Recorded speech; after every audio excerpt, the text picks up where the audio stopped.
Taste the Daily.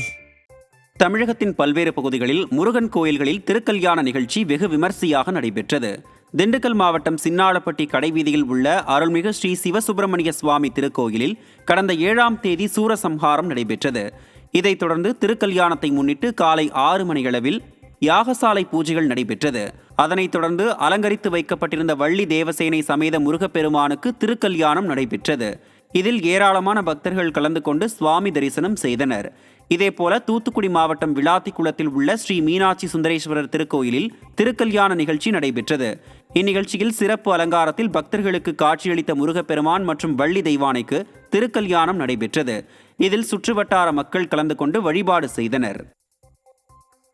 Thoothukudi மாவட்டம் கோவில்பட்டியில் கட்டுப்பாட்டை இழந்த அரசு பேருந்து சாலையோர கோயில் தடுப்பின் மீது மோதி நின்றதால் பரபரப்பு ஏற்பட்டது.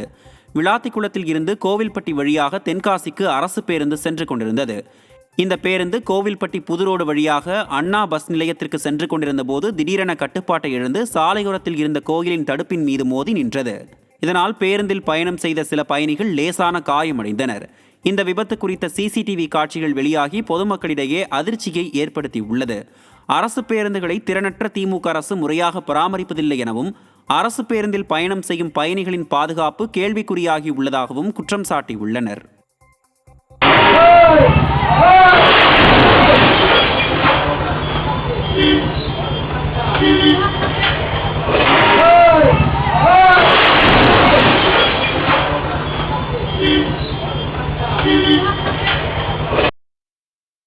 செங்கல்பட்டு மாவட்ட ஆட்சியர் அலுவலக வளாகம் சுகாதாரமின்றி கிடப்பதால் பொதுமக்கள் அவதியடைந்து வருகின்றனர்.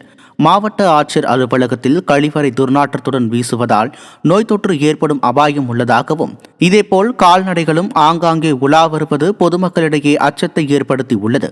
இதுகுறித்து புகார் அளித்தும் எந்த பயனும் இல்லை என குற்றம் சாட்டும் பொதுமக்கள் ஆழ்ந்த தியானத்தில் உள்ள ஸ்டாலின் அரசு அதிகாரிகள் நடவடிக்கை எடுக்க வேண்டும் என கோரிக்கை விடுக்கின்றனர்.